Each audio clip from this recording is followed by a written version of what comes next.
직업능력개발훈련에서 중요시 되어야 할 대상이 아닌 것은 이라고 되어 있습니다. 우리가 일반적으로 봤던 문제랑 약간 상이에요. 약간 상이에요. 우리가 기존에 중요하다, 제가 중요하다라고 말씀드렸던 내용이 뭐가 있었어요? 뭐가 있었어요? 아래 사람을 대상으로 하는 직업능력개발훈련은 중요시 돼야 된다 하고 쭉 있었죠. 거기서 제가 가장 중요한 게 뭐다라고 설명드렸어요. 그 지문상에서 뭐였어요? 제조업에서 뭐에 종사하는 자?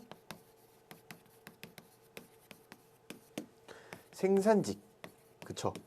연구직 혹은 뭐 관리직 아니었습니다. 생산직에 종사하는 근로자 같은 경우에는 직업능력개발 훈련을 중요시해줘라 라고 해서 몇 가지 사항들이 있었어요. 여기에 제조업세, 뭐 여성 근로자 혹은 뭐 국민기초생활법에 의한 수급권자, 제대군인, 전역 예정자 뭐 이런 것들이 있었는데 여기서 우리가 아닌 게 지금 비진학 청소년 같은 경우에는 해당 사항이 없었어요. 우리가 원래 요걸 위주로 공부를 해서 조금 헷갈리실 수도 있었을 거예요. 그렇죠?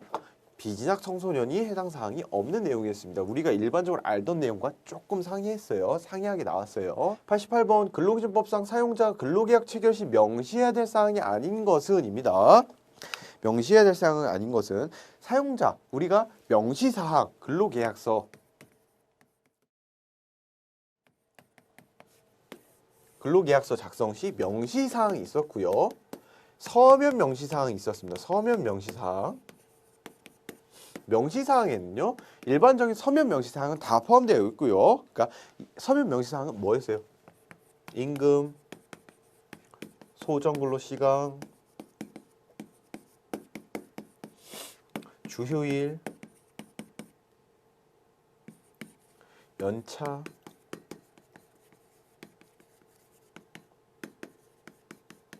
뭐 이런 것들이 있었어요. 서면 명시사항에. 일반적인 명시사항 그냥 알려주는 거, 근로자한테 우리의 근로조건, 우리 회사 근로조건 이래라고 알려주는 것들에 이건 기본적으로 포함이 되고요. 그리고 취업의 장소, 그리고 종사해야 될 업무와의 관련된 사항, 그리고 취업규칙 필요적 기재사항, 그리고 기숙사 등에 관한 사항이 명시가 됐었어야 됩니다. 그래서 여기서 근로계약 위반 시 손해배상액에 대한 사항은 포함이 안 돼 있어요. 명시사항이든 서면 명시사항이든. 모르시는 분들은 다시 한번 보세요. 보시고요. 넘어오셔서요. 89번 고용보험법령상 실업의 신고 및 인정에 대한 설명으로 옳은 것은 동그라미 1번 구직급여를 지급받으려 자는 이직 후 14일 이내에 직업안정기관에 출석하여 실업을 신고해야 된다라고 되어 있는데 14일 아닙니다. 14일 아니라 언제예요? 지체업 시입니다. 지체업 시. 이직 후 지체업 시 직업안정기관에 출석하여 내가 실업했어요 라고 신고를 해줘야 되고요. 동그라미 2번 구직급여는 실업의 인정을 받은 날부터 지급하는 건 아니죠. 그리고 동그라미 3번 구직급여는 이 법에 따로 규정이 있는 경우 외에는 그 구직급여 수급 자격 관련된 이직일의 다음 날부터 계산하기 시작하여 10개월 내에서 아니죠. 12개월 내에서 내 소정급여 일수만큼 그쵸? 내가 부여받은 소정급여 일수만큼 지급을 해주는 거죠. 소정급여 일수는 어떻게 구했어요?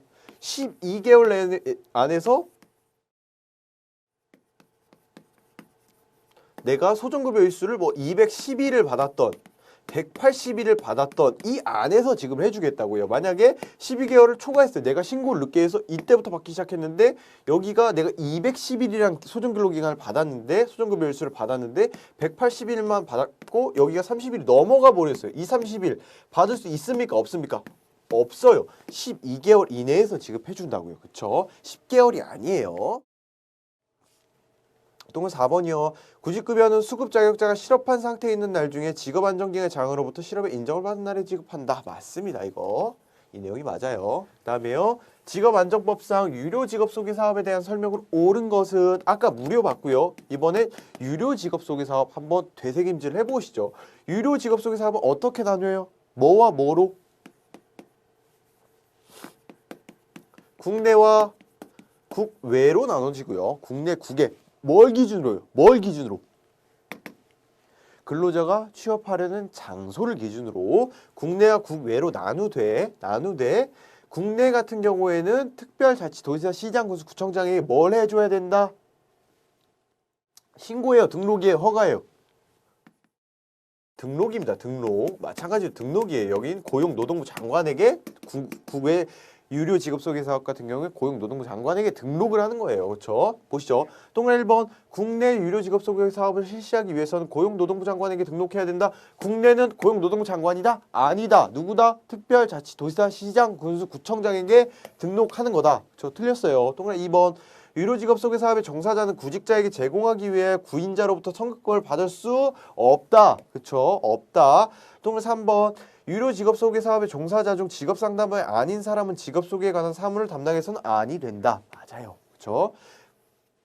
동그라미 4번 유료 직업 소개 사업을 하는 자는 일정한 자격이 있었는데 그렇죠? 그 자격을 갖춘 직업 상담원을 1인 이상만 고용하면 됐었습니다.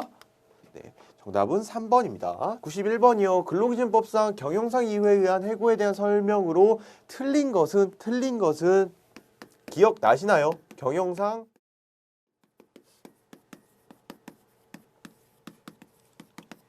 다시 한번 리뉴얼을 해보겠습니다. 경영상 이유에 의한 해고가 뭐였어요? 일반적인 해고보다 그쵸? 대량으로 근로자를 어떤 해고하는 조치들이었어요. 우리가 흔히 말하는 정리해고 같은 개념이었죠. 그쵸? 첫 번째가 뭐였어요? 이걸 하려면 아무 이유 없이 그냥 우리 뭐 성과가 좋지 않으니까 근로자를 좀 해고해야겠다. 이렇게 할 수 있나요? 아니죠. 긴박한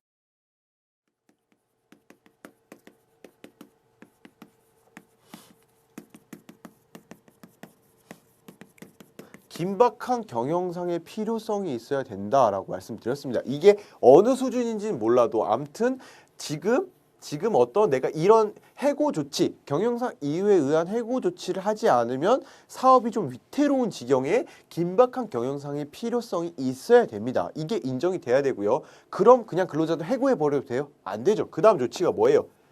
네가 아무리 어렵더라도 일단은 해고를 회피하기 위한 조치 한번 해봐라. 근로자들 근무 시간 좀 줄이고 월급도 좀 줄이고 휴직도 좀 시켜서 일단은 해고를 피하기 위한 것들 먼저 노력을 해봐야 됩니다. 노력을 했는데 야 도저히 안 되겠어요. 우리가 해고를 안 하고서는 이 위험을 회피할 나갈 수 길이 없어요. 그러면요. 최소한 그럼 해고하려면 근로자들 불만이 없도록 합리적이고 공정한 대상자 선정을 해줘야 됩니다.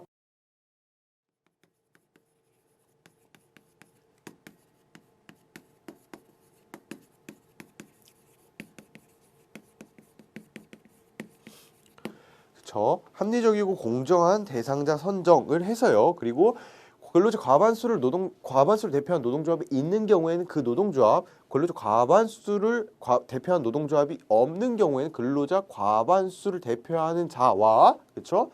뭘 해야 돼요? 뭘 해줘야 돼요? 다시 한번요. 근로자 과반수를 대표한 노동조합이 있는 경우에는 근로자 과반수를 대표한 노동조합이 없는 경우에는 근로자 과반수를 대표하는 자와 뭘 해줘야 돼요? 50일 전에 통보하고 이 기준들에 대해서 해고 회피 노력을 어떻게 할 건지 그리고 합리적이고 공정한 대상자 선정을 누구로 할 건지 어떤 기준을 가지고 할 건지에 대해서 뭘 해줘야 돼요? 통보하고 성실하게 그들과 협의를 해줘야 되죠. 그들의 동의를 받아야 되는 건 아니에요. 동의를 받아야 되는 건 아니지만 최소한 이런 기준을 가지고 합리적으로 이 해고 조치를 시행하겠다라고 협의 정도는 해줘야 된다고요. 이게 이 일련의 절차들이 경영상 이유에 의한 해고의 조치들이었어요. 볼게요. 동그라미 1번 사용자가 경영상 이유에 의하여 근로자를 해고하려면 긴박한 경영상 필요성 있어야 한다. 동그라미 2번 사용자는 해고 회피 노력을 다해야 하며 합리적이고 공정한 해고 기준을 정하고 이에 따라 그 대상자를 선정해야 된다. 맞아요. 동그라미 3번 사용자는 해고를 피하기 위한 방법과 해고의 기준 등에 관하여 그 사업 중에 근로자 과반수로 조직된 노동조합이 있는 경우에는 그 노동조합이 해고하려는 날에 50일까지 통보하고 성실하게 협의만 하면 돼요. 맞아요. 그 다음에요. 사용자는 일정한 규모의 인원을 해고하려면 고용노동부 장관의 승인을 얻어야 된다? 이런 내용 들어보셨어요? 어떤 내용이 있었어요? 그렇죠? 이 경영상 이외에 대한 해고 조치를 할 때 사용자는 1개월 동안 일정 규모의 인원을 해고하려는 날에 30일 전까지 고용노동부 장관에게 뭘 해줘야 된다? 신고만 하면 되는 거지 고용노동부 장관으로부터 승인을 받을 필요는 없어요. 틀렸습니다. 기억하셔야 됩니다.